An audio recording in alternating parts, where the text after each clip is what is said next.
Bom dia, turma. Nesse vídeo eu vou corrigir a página 155. Então, a questão 1 está falando: um relógio atrasa 3 minutos a cada 24 horas. Letra A. Quantos minutos atrasará em 72 horas? Então, a gente precisa montar ali uma tabela com as informações que nos foram dadas. Então, nós temos ali duas grandezas. A grandeza que foi dada em minutos e a grandeza que foi dada em horas. Então, nós vamos montar duas colunas, uma coluna para minuto e uma coluna para as horas. E aí perceba, ele pergunta quantos minutos atrasará em 72 horas. Então eu sei que a informação que a gente não tem, porque é que a gente está procurando, vai ser o quê? Os minutos. Então a gente vai chamar aqui de X ou qualquer outra incógnita que você preferir. E aí, qual é o segundo passo que a gente tem que fazer quando a gente vai resolver regra de 3? A gente precisa observar se as nossas grandezas elas são diretamente ou inversamente proporcionais. Perceba que nesse caso, quando eu aumento o tempo, quando eu aumento as minhas horas, eu também vou aumentar a quantidade de minutos em que esse relógio vai ficar atrasado. Então, como as duas grandezas elas estão crescendo, elas estão indo para a mesma direção, então eu tenho grandezas diretamente proporcionais. Então, na hora de resolver, vai ser muito simples. A gente vai aplicar a regra de 3, né, que é ali a nossa multiplicação cruzada.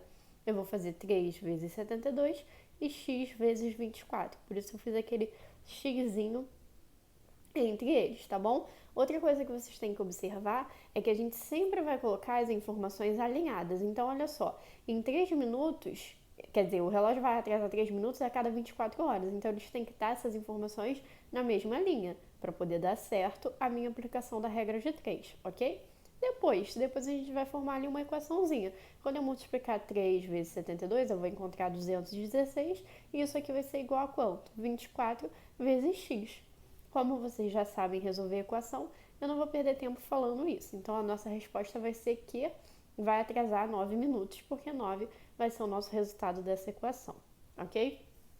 A letra B, então, ela é bem parecida, a letra C também. Então, para a gente não perder muito tempo, eu vou pedir para vocês pausarem o vídeo e fazerem a correção aí de vocês. Tá legal? Então, vamos agora para a questão de número 2. Com 10 kg de trigo, podemos fabricar 7 kg de farinha. Quantos quilogramas de trigo são necessários para fabricar 28 kg de farinha? Então, as nossas grandezas agora são os quilos de trigo, por isso que eu chamei trigo, e os quilos de farinha. Por isso que eu coloquei ali as nossas duas grandezas como trigo e farinha. Na hora que a gente for montar essas colunas, tudo que for trigo vai ficar aqui. Tudo que for quilo de farinha vai ficar na nossa outra coluna. Qual a outra informação que a gente tem que observar? A gente tem que botar as grandezas que estão interligadas na mesma linha. Então, se eu uso 10 quilos para fabricar 7 quilos de farinha, então eu tenho que botar o 10 na mesma linha dos 7 quilos de farinha. O segundo passo que eu ensinei vocês é observar se essas grandezas elas são direta ou inversamente proporcionais. Como que eu faço isso? Eu vou comparar e vou ver se elas estão crescendo ou diminuindo juntas ou separadas, cada uma em uma direção. Se eu aumentar a quantidade de farinha, eu vou precisar de uma maior quantidade de trigo. Então perceba, quando eu aumento uma, eu automaticamente aumento a outra. Se eu estou aumentando as duas ao mesmo tempo, então elas são grandezas diretamente proporcionais, tá bom? Então como é que eu vou fazer isso? Simplesmente vou aplicar ali a minha multiplicação cruzada, tá? Isso daqui são duas razões, ó. Eu tenho a razão 10 sobre x e a razão 7 sobre 28. Se eu vou aplicar a multiplicação cruzada, eu vou multiplicar os meus meios pelos meus extremos. Lembra lá? O resultado do produto entre os meios tem que ser igual ao resultado dos produtos entre os extremos. E aí a gente forma uma equaçãozinha. Então, eu vou descobrir que serão necessários 40 quilos de trigo. Vai pausando o vídeo para vocês verem a equação, tá bom? Eu tô tentando falar rápido. Eu tô falando estranho porque o meu siso tá com problema, tá? Questão 3. 8 pedreiros fazem o muro em 72 horas. Quanto tempo levarão 6 pedreiros para fazer o mesmo muro? Então, o primeiro passo é montar ali a nossa tabela. Quem são as nossas grandezas? A quantidade de pedreiros e a quantidade de horas que esses pedreiros levam para construir o muro. Montei a minha tabela, agora eu vou ver se são grandezas direta ou inversamente proporcionais. Perceba, se eu tenho uma maior quantidade de pedreiros, então eu vou conseguir construir esse muro num menor tempo, certo? Quanto mais pessoas trabalhando, menos tempo eu preciso para poder construir esse muro. Mas se eu vou trabalhar com menos pedreiros, então automaticamente eles levarão mais tempo. É ou não é? Então perceba, enquanto uma grandeza está diminuindo, a outra está aumentando. Então, neste caso aqui, nós estamos trabalhando com grandezas inversamente proporcionais. E qual é a diferença na hora de resolver esse tipo de questão? A gente vai montar as razões separadamente. Ó. 8/6 vai ser igual a 72 sobre x. É a razão de pedreiros e a razão de horas. Só que como são inversamente proporcionais, a gente não vai multiplicar de cruzado direto. Primeiro, a gente vai vir aqui na nossa segunda razão e vai inverter ela. Como é que eu inverto uma fração, uma razão? Eu troco o meu numerador de lugar com o meu denominador. Então, 72, que era numerador, ele passou a ser denominador. O x, que era denominador, passou a ser numerador. E agora? Agora é só multiplicar cruzado. Então, eu vou fazer 8 vezes 72, 576. 6 vezes x, 6x. Esse 6 está multiplicando, passa dividindo, vou encontrar 96. O que eu estou me perguntando? Qual é o x da questão? É quanto tempo levarão os seus pedreiros para fazer um muro. Então, quanto tempo levarão? 96 horas. Então, vocês também têm que se ligar na hora de dar a resposta em qual grandeza vocês estão trabalhando, tá bom? Já pensou, você coloca lá 96 pedreiros? Não é essa a pergunta, não foi isso que você encontrou. Você encontrou a quantidade de horas que os 6 pedreiros vão levar para construir esse mesmo muro. E aí você consegue perceber, ó, que olha como 96 é maior que 72. É justamente porque a gente está trabalhando com grandezas inversamente proporcionais. Então, se eu tenho mais gente trabalhando, eu preciso de menos tempo para poder construir aquela mesma coisa. Agora, se eu vou ter menos gente trabalhando, o meu tempo ele aumenta. É ou não é? Questão 4. Uma torneira despeja 30 litros de água a cada 15 minutos. Quanto tempo levará para encher um reservatório de 4 metros cúbicos de volume? Então, as minhas grandezas são os litros de água e os minutos que eu levo para poder encher esse reservatório, tá? E aí, tem uma coisinha que a gente precisa observar. Por quê? Ele está perguntando quantos minutos levarão, certo? Só que ele está trabalhando com litros e ele quer saber em metros cúbicos. Metros cúbicos é volume. Então, a gente vai precisar fazer uma transformaçãozinha aí. Lembra quando a gente faz transformação de metro para decímetro e tudo mais? Para a gente poder transformar isso em litro. Eu não vou poder trabalhar com grandezas diferentes. Então, eu preciso transformar esses 4 metros cúbicos em litros. Como é que a gente faz isso? A gente primeiro vai pegar aqui os metros cúbicos, ó, que eu botei aqui em cima, e vai transformar em decímetro cúbico. Por quê? Porque a mesma quantidade de decímetro cúbico é igual à quantidade de litros. Então, se eu tenho 1 decímetro cúbico, é o mesmo que eu ter 1 litro. Se eu tenho 10 decímetros cúbicos, eu tenho 10 litros. Se eu tenho 100 milhões de decímetros cúbicos, então eu tenho 100 milhões de litros. Então, a gente transforma esse número aqui, esse valor que está em metros cúbicos para decímetros cúbicos, porque aí a gente sabe que esse mesmo valor em decímetro cúbico é a quantidade em litros, ok? Então, isso daí é uma coisa que vocês precisam saber. A gente já estudou isso no 6º ano, eu já havia falado isso para vocês. Imagino que a maioria esqueceu, mas essa é uma informação que vocês precisam gravar porque cai muito em questão de concurso e eles não vão te dar essa informação lá. Então, você precisa lembrar que decímetro cúbico vai representar a mesma quantidade que litros, tá legal? Como é metro cúbico, a gente sabe que são 3 casas, então se eu pegar esse 4, eu vou ter que acrescentar 3 zeros aqui, então 4 metros cúbicos é o mesmo que 4.000 decímetros cúbicos. E se 4.000 decímetros cúbicos é a mesma quantidade em litros, então eu vou ter 4.000 litros. Agora que eu fiz essa transformação de metro cúbico para litro, eu vou colocar ele lá na minha coluninha, ok? Então, eu vou ficar aqui com a minha coluna do litro, minha coluna dos minutos, e o meu segundo passo é pensar se essas grandezas são direta ou inversamente proporcionais. Então, perceba, uma torneira despeja 30 litros de água a cada 15 minutos. Se eu vou aumentar a quantidade de litros, então eu vou precisar aumentar o meu tempo para que ela despeje essa quantidade de água. É ou não é? Então, se as minhas grandezas elas estão aumentando ao mesmo tempo, então eu estou trabalhando com grandezas diretamente proporcionais. Então, é só a gente aplicar ali a multiplicação cruzada direta. Então, eu vou fazer 30 vezes x, 4.000 vezes 15, vou encontrar que levará 2.000 minutos. Questão 5. Um relógio adianta 40 segundos em 6 dias. Quantos minutos adiantará em 54 dias? Então, eu vou formar aqui, né, as minhas grandezas, segundos e dias, vou completar. A minha pergunta é minutos. Mas, como ele deu a primeira informação, a nossa primeira razão está em segundos, não tem problema. A gente calcula em segundos e no final a gente faz essa conversão de segundos para minutos, tá bom? É diferente do caso anterior.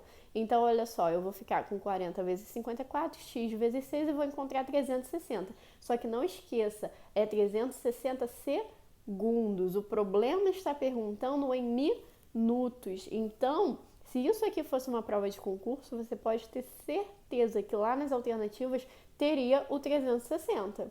E você, se não prestar atenção, vai marcar o 360. Então, perceba, você calculou em segundos, mas falta você transformar isso para minutos, que foi a pergunta dele. Para transformar segundos em minutos é muito simples. A gente pega o total em segundos e divide por 60. É ou não é? A gente sabe que 60 segundos é igual a 1 minuto. Então, eu vou pegar o meu total em segundos, dividir por 60 e eu vou descobrir quantos minutos tem. Então, 360 dividido por 60 é igual a 6. Então, ele adiantará 6 minutos. Questão 6. Com 4 latas de tinta, pintei 280 metros quadrados de parede. Quantos metros quadrados poderiam ser pintados com 11 latas dessa tinta? Então, a gente já montou as grandezas, elas são diretamente proporcionais, porque se eu tenho mais latas de tinta, eu posso pintar uma maior quantidade de parede. É ou não é? Então, eu vou simplesmente aplicar ali minha multiplicação cruzada e vou encontrar que poderiam ser pintados 770 metros, tá? Não esqueça de pausar o vídeo e conferir tudo certinho. Questão 7. Um automóvel percorreu uma distância em 2 horas, né? A velocidade média de 90 km por hora. Se a velocidade média fosse de 45 km por hora, em quanto tempo o automóvel percorreria a mesma distância? Então, a nossa pergunta é em quanto tempo? Então, o meu x da questão está em hora. Agora, eu vou ver se essas grandezas são direta ou inversamente proporcionais. Perceba, se ele percorre uma distância a 90 km por hora em 2 horas, se eu diminuir a velocidade média dele, ou seja, se ele andar mais devagar, eu vou levar mais ou menos tempo para percorrer a mesma distância? Mais tempo, é ou não é? Se eu aumentasse a velocidade média dele, eu levaria menos tempo para fazer o mesmo percurso. Então, nesse caso aqui, as minhas grandezas, elas não são diretamente proporcionais, elas são inversamente proporcionais, porque enquanto uma aumenta, a outra diminui. Então, olha só, na hora que eu for multiplicar, eu monto minha razão, 2 sobre x igual a 90 sobre 45, e inverto a minha segunda razão. E aí eu vou trocar o numerador de lugar com o denominador. Feito isso, eu posso fazer minha multiplicação cruzada. E aí eu vou encontrar que levará 4 horas, certo? Vai levar o dobro de tempo que levaria com a velocidade média de 90 km por hora. Questão 8. Um livro tem 240 páginas e cada página 40 linhas. Qual seria o número de páginas desse livro se fossem colocadas apenas 30 linhas em cada página? Então, de novo, é uma questão de uma regra de 3 que é inversamente proporcional. Por quê? Se você colocar 40 linhas em uma página, você vai precisar de menos páginas do que se você colocar só 30 linhas. Se você diminui a sua quantidade de linhas, você obviamente vai aumentar a sua quantidade de páginas. É ou não é? Se você aumentar a sua quantidade de linhas, você diminui a sua quantidade de páginas. Então, como uma grandeza ela cresce e a outra diminui, a gente está trabalhando com grandezas inversamente proporcionais. Então, o que eu faço? Eu monto minhas razõezinhas para não me confundir, tá? E lembro sempre de inverter a segunda. Então, aqui, ó, onde era 40, 30 avos, vai ficar 30, 40 avos. E depois, só multiplicar cruzado, tá bom? Então, eu vou encontrar que precisaria de 320 páginas. Questão 9. Paguei R$6 por 1,250 litros de um produto de limpeza. Quanto pagaria por 0,750 litros desse mesmo produto? Então, se eu vou diminuir a minha quantidade de litros, então eu vou diminuir também o meu valor, já que é um valor proporcional, né? Lembra que a regra de 3, ela tem sempre ali a proporção, tá bom? Então, ó, só multiplicar cruzados direto. Como as duas grandezas, elas diminuem ao mesmo tempo, então elas estão seguindo para uma mesma direção. Então, eu estou trabalhando com grandezas diretamente proporcionais. Questão 10. Com 7 litros de leite é feito 1,5 kg de manteiga. Quantos litros de leite serão necessários para fazer 9 kg de manteiga? Então, se eu estou aumentando a minha quantidade de manteiga, eu vou precisar aumentar a quantidade de ingredientes que eu vou precisar para poder fazer essa quantidade toda de manteiga. É ou não é? Então, se a gente está trabalhando ali com a comparação dos litros de leite usados para fazer a manteiga, se eu vou aumentar a quantidade de manteiga, eu preciso ter mais leite. Então perceba que as duas grandezas estão indo para a mesma direção, elas aumentam ao mesmo tempo. Da mesma forma que elas diminuiriam ao mesmo tempo se eu fizesse, por exemplo, 1 kg de manteiga. Se eu vou fazer 1 kg de manteiga, eu vou fazer menos manteiga, então eu preciso de menos leite, ok? Então é isso que vocês não podem esquecer, de comparar as grandezas, tá bom? E geralmente quando vocês erram é por isso, porque vocês não perceberam se a grandeza é direta ou inversamente proporcionais. Geralmente o que vocês fazem? A grandeza é inversamente proporcional, vocês acham que tudo é diretamente, só faz ali a multiplicação cruzada e acaba encontrando um valor errado, porque esqueceu de inverter, porque era inversamente proporcional. O nome já diz, inversamente proporcional, então vocês precisam inverter a segunda razão, ok? Então, ó, como essa daqui é direta, vocês vão só multiplicar cruzado e vão encontrar que serão necessários 42 litros de leite. Perceba, eu vou fazer mais manteiga, eu vou gastar mais leite. E por fim, a questão 11. 6 máquinas escavam um túnel em 2 dias. Quantas máquinas idênticas? Por que ele botou esse idênticas? Para você saber que elas vão ter a mesma velocidade ali, elas vão levar o mesmo tempo para poder fazer. Serão necessários para escavar esse túnel em 1 dia e meio. Então perceba, se eu tenho uma certa quantidade de máquinas e vou fazer em 2 dias, se eu diminuir a quantidade de dias, eu vou poder ter a mesma quantidade de máquinas? Não, porque senão eu não vou conseguir fazer aquilo em 1 dia e meio. Se 6 máquinas levam 2 dias, se eu diminuir a quantidade de dias, eu preciso o quê? Aumentar a minha quantidade de máquinas. Então aqui são o quê? Grandezas inversamente proporcionais. Então você monta a primeira razãozinha, que seria 6x igual a 2 sobre 1,5, e aí você inverte a segunda razão. Depois faz a multiplicação cruzada e você vai encontrar que serão necessárias 8 máquinas.